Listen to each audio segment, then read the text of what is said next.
Hello बच्चों, आपका स्वागत है हमारे यूट्यूब चैनल पर। आज हम आपके लिए दिल्ली पुलिस कांस्टेबल एग्जाम 2026 6 जनवरी की थर्ड शिफ्ट के क्वेश्चन का एनालाइसिस लेकर आए हैं। आइए समझते हैं इसमें कौन कौन से प्रश्न पूछे गए हैं। तो इसमें इस टाइप के प्रश्न है। भारत में चुनाव आयुक्त की नियुक्ति कौन करता है? मुगल सम्राट जहांगीर की पत्नी का नाम क्या है? पुजारी गर्दन नृत्य भारत के किस राज्य से संबंधित है? प्रधानमंत्री यशस्वी योजना किसने शुरू की? ए बैंड इन द रिवर उपन्यास के लेखक कौन है? अंडमान और निकोबार द्वीप समूह भारत के किस महासागर में स्थित है? तो इस टाइप के हम 30% लेकर आए हैं। आइए समझते हैं। पहला प्रश्न है हमारा और इससे स्टार्टिंग करते हैं हम। सबसे पहला प्रश्न हमारा, वर्ष 2025 में भारतीय रिजर्व बैंक आरबीआई की डिप्टी गवर्नर के रूप में किसे नियुक्त किया गया? तो आपके सामने चार विकल्प है, उर्जित पटेल, शक्तिकांत दास, पूनम गुप्ता या रघुराम राजन। तो कौन है? ऑप्शन नंबर सी बिल्कुल राइट आंसर है, पूनम गुप्ता। तो इसके बारे में समझते हैं पूनम गुप्ता के बारे में। वर्ष 2025 में पूनम गुप्ता को भारतीय रिजर्व बैंक आरबीआई की डिप्टी गवर्नर नियुक्त किया गया। वे एक प्रसिद्ध अर्थशास्त्री और आर्थिक नीतियों का अच्छा अनुभव रखती हैं। डिप्टी गवर्नर के रूप में उनका काम मौद्रिक नीति, बैंकिंग व्यवस्था और आर्थिक स्थिरता से जुड़ा होता है।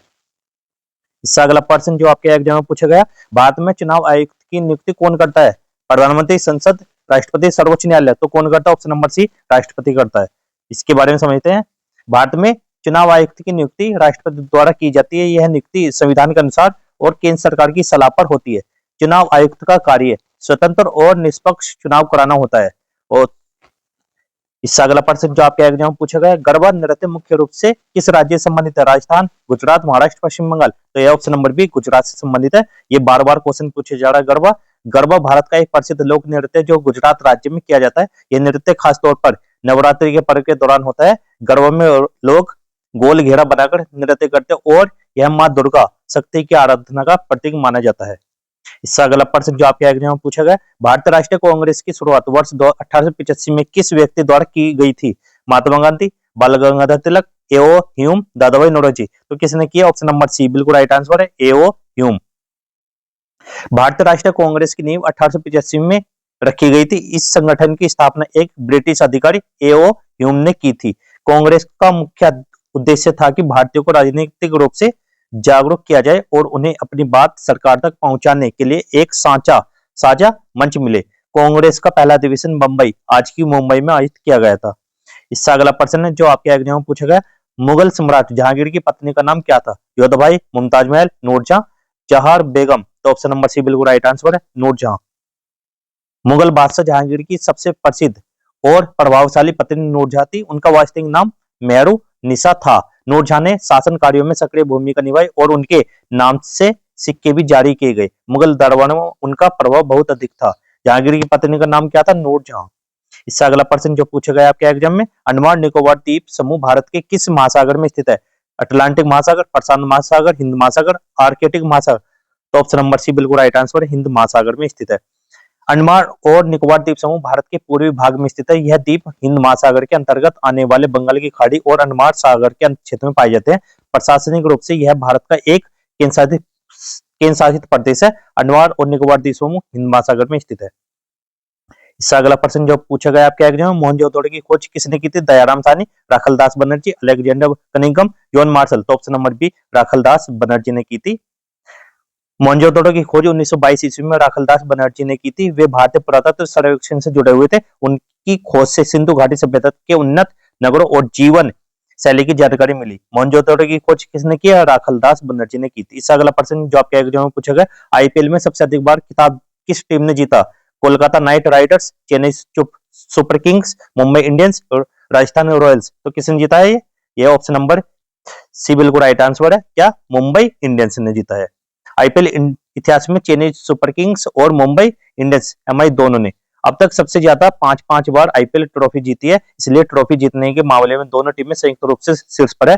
तो सबसे जो मेन आंसर कौन सा है? मुंबई इंडियंस। ध्यान रखना सभी बच्चे। तो इससे अगला प्रश्न है, पुजारी गर्दन नृत्य भारत के किस राज्य से संबंधित है? ये ऑप्शन नंबर बी हरियाणा से संबंधित है। इसके बारे में समझते हैं। पुजारी गर्दन हरियाणा का एक लोक नृत्य है। इसे मुख्य रूप से त्योहारों और उत्सवों के समय प्रस्तुत किया जाता है। यह नृत्य हरियाणा की लोक संस्कृति और परंपरा का प्रतिनिधित्व करता है। पुजारी गर्दन हरियाणा राज्य से संबंधित एक पारंपरिक लोक नृत्य है। इससे अगला प्रश्न है, कोशिका का पावर हाउस किसे कहा जाता है? तो ये कहा जाता है ऑप्शन नंबर बी बिल्कुल राइट आंसर है, माइट्रोकॉन्ड्रिया को कहा जाता है।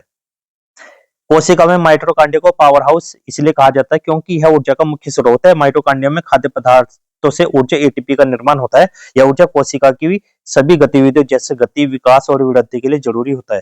कोशिका का पावर हाउस कौन है? माइटोकॉन्ड्रिया। इससे अगला प्रश्न जो आपके एग्जाम में पूछा गया, वीनस ग्रह सूरज के चारों ओर अपना चक्र कितने दिनों में पूरा करता है? ये करता है ऑप्शन नंबर बी, 243 दिन में। इससे अगला प्रश्न है यहाँ पर, वीनस सूर्य के चारों ओर अपना पूर्ण परिक्रमा चक्र लगभग 243 दिनों में पूरा करता है। यह अवधि वीनस की गति और सूर्य से दूरी पर निर्भर करती है। ध्यान देने वाली बात है, वीनस की स्वयं की घूर्णन अवधि भी लगभग 243 पृथ्वी दिन के बराबर है, लेकिन यह उल्टी दिशा में होती है। इससे अगला प्रश्न है, संविधान सभा की पहली बैठक कब हुई थी? ये हुई थी ऑप्शन नंबर बी, 9 दिसंबर 1946 को। तो सभी बच्चे कमेंट करते हुए चलना। भारत की संविधान सभा की पहली बैठक 9 दिसंबर 1946 को हुई थी। यह सभा स्वतंत्र भारत का संविधान बनाने के उद्देश्य से गठित की गई थी। इस बैठक में डॉक्टर राजेंद्र प्रसाद को सभा का अध्यक्ष चुना गया। तो कब हुई है पहली बैठक? 9 दिसंबर 1946 को हुई थी। इससे अगला प्रश्न है, प्रधानमंत्री यशस्वी योजना किसने शुरू की थी? ये की थी ऑप्शन नंबर बी, बिल्कुल राइट आंसर है, धर्मेंद्र प्रधान ने। प्रधानमंत्री यशस्वी योजना कृषि क्षेत्र और किसानों के लिए शुरू की गई थी। इस योजना का उद्देश्य किसानों को तकनीकी और वित्तीय सहायता देना और उनकी आमदनी बढ़ाना है। इसे कृषि मंत्री धर्मेंद्र प्रधान ने शुरू किया था। तो किसने शुरू किया था यशस्वी योजना? धर्मेंद्र प्रधान ने। इससे अगला प्रश्न है, राव लोक नृत्य भारत के किस राज्य से संबंधित है? ये ऑप्शन नंबर बी, बिल्कुल राइट आंसर है, जम्मू और कश्मीर से संबंधित है। रोफ जम्मू और कश्मीर का एक प्रसिद्ध लोक नृत्य है। यह नृत्य मुख्य रूप से त्योहारों और सामाजिक उत्सवों में किया जाता है। रोफ नृत्य की ताल गान शैली विशेष रूप से कश्मीरी संस्कृति का प्रतिनिधित्व करती है। अगला प्रश्न है, a bend in the river उपन्यास के लेखक कौन है? यह option number B, V S Naipaul. कौन है? V S Naipaul. A bend in the river एक प्रसिद्ध अंग्रेजी उपन्यास है। इसे वीएस नॉयपॉल ने लिखा। यह उपन्यास अफ्रीका के पोस्ट कोलोनियल जीवन और राजनीति को दर्शाता है। नॉयपॉल को साहित्य में उनके योगदान के लिए 2001 में नोबेल पुरस्कार भी मिला है। इससे अगला प्रश्न है, 2011 की जनगणना किस मंत्रालय द्वारा शुरू की गई थी? ये की गई थी ऑप्शन नंबर बी, सांख्यिकी और कार्यक्रम कार्यान्वयन मंत्रालय। इसके बारे में समझते हैं। भारत की 2011 जनगणना राष्ट्रीय स्तर पर सांख्यिकी और कार्यक्रम कार्यान्वयन मंत्रालय के तहत हुई। इसका उद्देश्य जनसंख्या, लिंग, धर्म, शिक्षा और आवास जैसी जानकारी एकत्र करना था। इससे अगला प्रश्न है, रूपिया में सबसे ज्यादा व्यापार किस देश के साथ होता है? भारत, पाकिस्तान, कंबोडिया, नेपाल। तो ऑप्शन नंबर बी, पाकिस्तान के साथ होता है। रूपिया, यदि आप रूपिया मुद्रा वाले क्षेत्र या देश का जिक्र कर रहे हैं, में सबसे ज्यादा व्यापार पाकिस्तान के साथ होता है। यह मुख्य रूप से वाणिज्यिक और कृषि उत्पादों के आदान प्रदान के लिए प्रसिद्ध है। इससे अगला प्रश्न है, बंगाल विभाजन कब रद्द किया गया? 1905 ईस्वी में ये किया गया था। ऑप्शन नंबर बी, बिल्कुल राइट आंसर है, ए 1905 ईस्वी में रद्द किया गया था। 1905 में बंगाल का विभाजन ब्रिटिश सरकार द्वारा किया गया। भारी विरोध और आंदोलन के कारण इसे 1911 में रद्द कर दिया गया। तो कब किया गया? 1911 में। विभाजन रद्द होने पर बंगाल एक बार फिर से एक प्रशासनिक इकाई बन गया। तो क्या आंसर है इसका? 1911 में।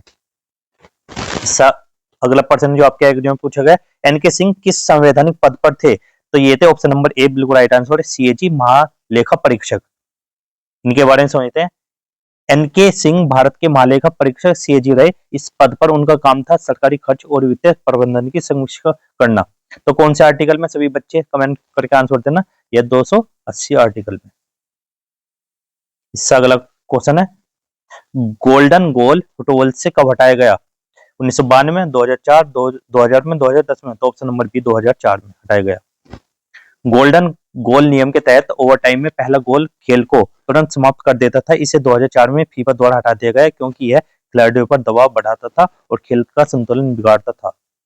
इससे अगला प्रश्न है, जल निकाय वाटर बॉडी जनगणना सेंसस के अनुसार सामान्य प्रकार है? तालाब, नदी, झील, उपरोक्त सभी। तो ऑप्शन नंबर डी, उपरोक्त सभी। इसमें क्या था? भारत की जनगणना और सर्वेक्षण में जल निकाय को विभिन्न प्रकार में बांटा गया। इसमें नदी, झील, तालाब, जलाशय शामिल है। इनका उपयोग पेयजल, सिंचाई और मत्स्य पालन के लिए किया जाता है। काकोरी कांड में कौन शामिल था? तो ये था option number B, Hindustan republican association. 1900 हुआ था।